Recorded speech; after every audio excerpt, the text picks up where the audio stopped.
Hello everyone and welcome to my living room. Today we are going to be looking at one of the most important portions of a broke college kid's nutritional pyramid, nachos. Now this video is being made with Philippine eaters and Philippine grocery stores in mind. So if you are in another country or in Manila with more available ingredients, congratulations, now go watch Binging with Babish. But if you are in the Philippines, odds are that you aren't too far from a place that sells said nachos. But that will most likely entice having cold cheese, unflavored meat, and the worst offense of all, cucumbers. Being a man-child who grew up in California, nachos are an important facet of my life. So if you like plastic cheese and water-flavored hellspawn, otherwise known as cucumbers, feel free to get some right now. I think we can do a little better and a little closer to Mexicali nachos by using ingredients that are widely available in Philippine markets and grocery stores. Now, in my tongue's own opinion, we can solve the Philippine nacho conundrum by taking and adding a few additional steps, give or take a few variables, to make you the best hashtag single tita. 1. The proper accompaniments. 2. Spiced taco meat. 3. Make actual nacho cheese. And finally, and at all costs, protect our creation from the 11th plague of Egypt, cucumbers. Going into our first nacho accompaniment is sour cream. This isn't widely available in the Philippines, so preferably a day before nacho time, we are going to be doing a little prep by making our own homemade sour cream. Into a preferably sterilized jar goes a cup of all-purpose cream. Any cream will do, but preferably the thicker the better. Inside creamed up jar also goes a tablespoon of plain white vinegar. Mix this together well, like really mix it. Like regret that you haven't been exercising this pandemic. Alternatively, you can use a tablespoon of Calamansi or lemon or lime juice for the same effect but with a little more tang. Interestingly, sour cream was invented in 1895 by a Dr. Emily Sauer after needing something to dip nacho things in. Hashtag facts.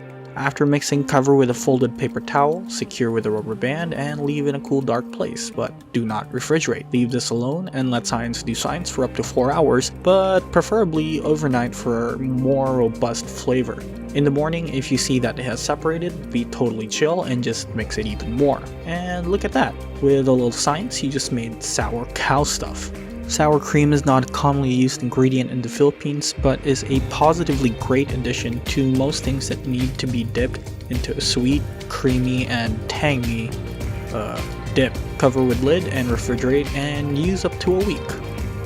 On nacho day, we have to do a little prep. All that entails is finely mincing 1/2 of one onion, red or white, it doesn't matter, and dicing the other half. Store in shiny bowl of choice because now we move on to one of my favorite things ever, guacamole. After generously cleaning our shiny and now onion smelling workplace, we start on something that I'm quite surprised about until now, which is that guacamole isn't widely beloved throughout the Philippines. I've only really seen it in a few bars in Manila and maybe Boracay. It fills most checkboxes of the preferred Filipino flavor profiles, and its ingredients are widely available in the Philippines. This recipe and a lot of what I'm about to show you is adapted from the internet's best accidental ASMR experience and my personal idol, Andrew Binging with Babish Rhea. So into a bowl goes the flesh of 2 to 3 small ripe avocados, immediately followed by the lifeblood of 1 lime.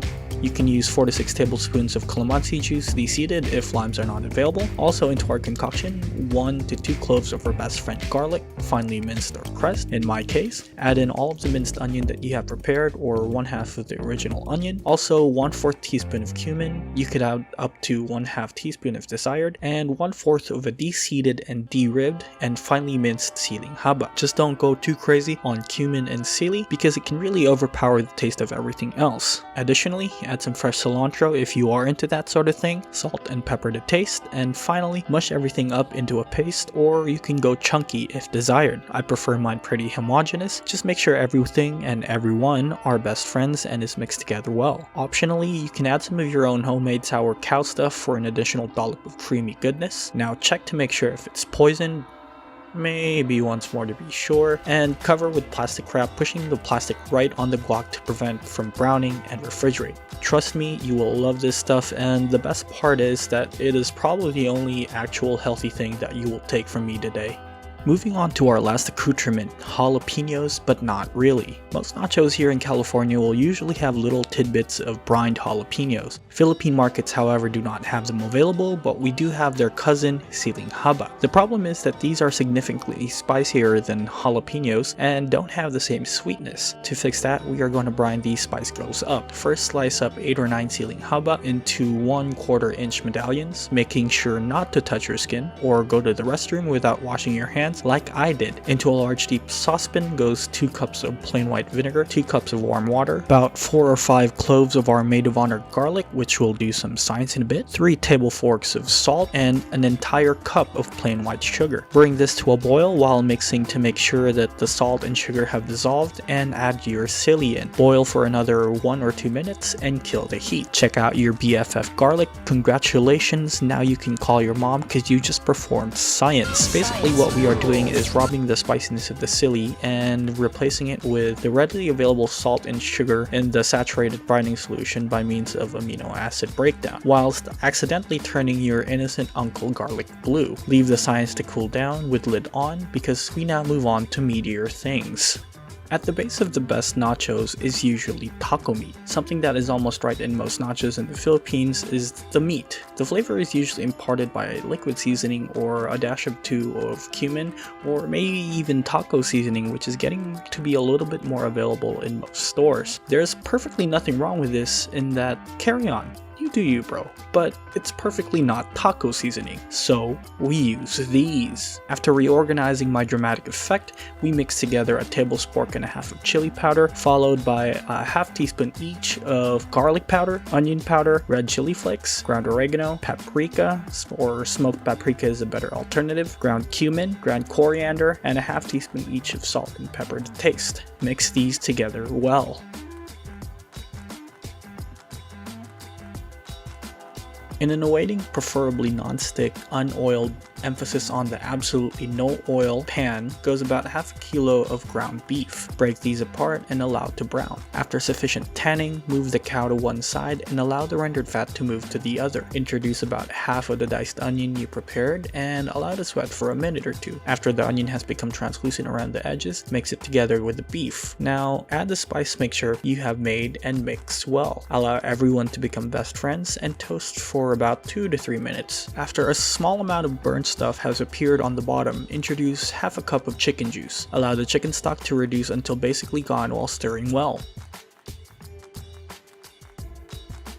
And there you have it, the best taco meat that will never be out of place in a chimichanga, a burrito, or tacos. But for now, it will go to our nachos because we go to what I spent 3 days trying to practice, nacho cheese. On part 3 of our 4-part solution is arguably the most important part of nachos, nacho cheese, or more appropriately, queso. The problem and one of the bigger variables that we will run into is cheese. Preferably, we would be using sharp cheddar or pepper jack for our cheese, which aren't readily available in most grocery stores, except probably for those in Manila, because seriously, grocery stores in Manila and their accessibility to nice things. Most cheeses in the Philippines are processed and are made shelf stable. The nacho cheeses that I've seen were squeezed out of a plastic container, were cold, and were missing the most important facet of queso, their gloopiness and their meltiness, as seen in Exhibit A, and when heated to mouth-burning temperatures just turn into lava, as seen in Exhibit B. Some cheeses are marketed to be more meltier, like what I have here, but do not run as liquid as preferred, and additionally are too soft to adequately shred. Shredding equals more surface area and therefore more exponentially increases the aforementioned meltiness and gloopiness.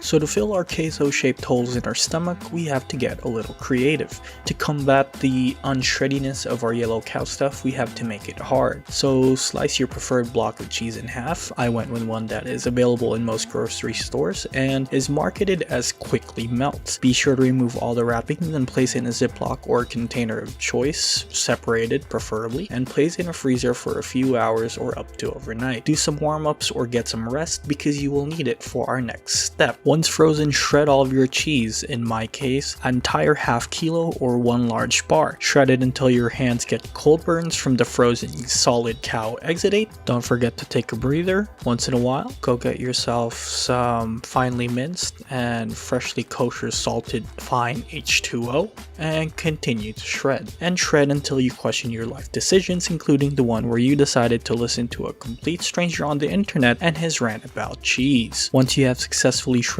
about half a kilogram of cheese and have gotten swole from a month's worth of exercise, we move on to meltier stuff. To make properly melty queso, we need to undo the process that made the cheese stable by introducing it to a bechamel. To make bechamel, simply melt a tablespoon and a half of regular butter in a medium-high pan. When nice and bubbly, put in a table and a half of all-purpose flour, stirring continuously to prevent this from burning. Once it has just started changing into a light brown color, slowly mix in a cup and a half of very cold, preferably fresh and preferably whole milk. Emphasis on cold because we are trying to avoid clumps. Do not stop stirring and do not forget to scrape the corners. We don't want any burnt stuff. When it starts bubbling, gradually add in about 3/4 of the cheese you have shredded or up to all of it depending on your consistency. Keep on mixing until no clumps of solid cheese has been seen. Add in about half a can of canned diced tomatoes, preferably a can with some spice. If canned spicy tomatoes aren't available, you can substitute this with a fresh medium tomato, finely diced, and a teaspoon or 2 of cayenne for heat. Salt it up to taste. After finely mixing, stand in awe for your hard-earned creation because you have just made actual nacho cheese. Taste test to check for poison, and a moment of silence please. This is probably the best thing that has ever come out of my test kitchen. And now moving on to part 4 of 4, here we have a regular cucumber. Put some kosher salt on there and maybe some pepper. All good and done. Now, yell obscenities at it. Make it regret that it ever came here. Make it regret that it ever came near nachos. And tell it to leave. Leave. Leave right now.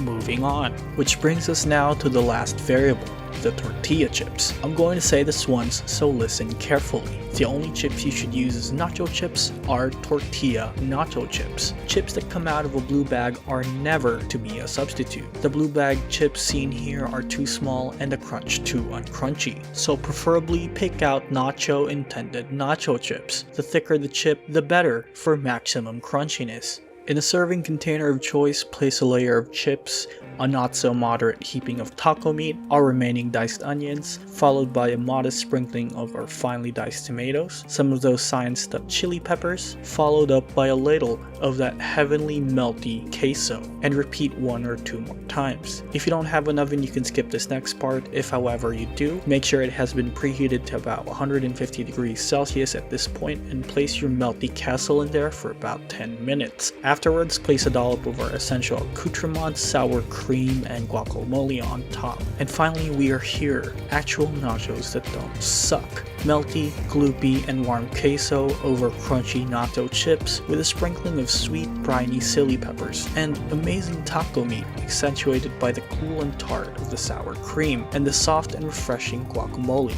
Excuse me while I do stuff with this in the other room.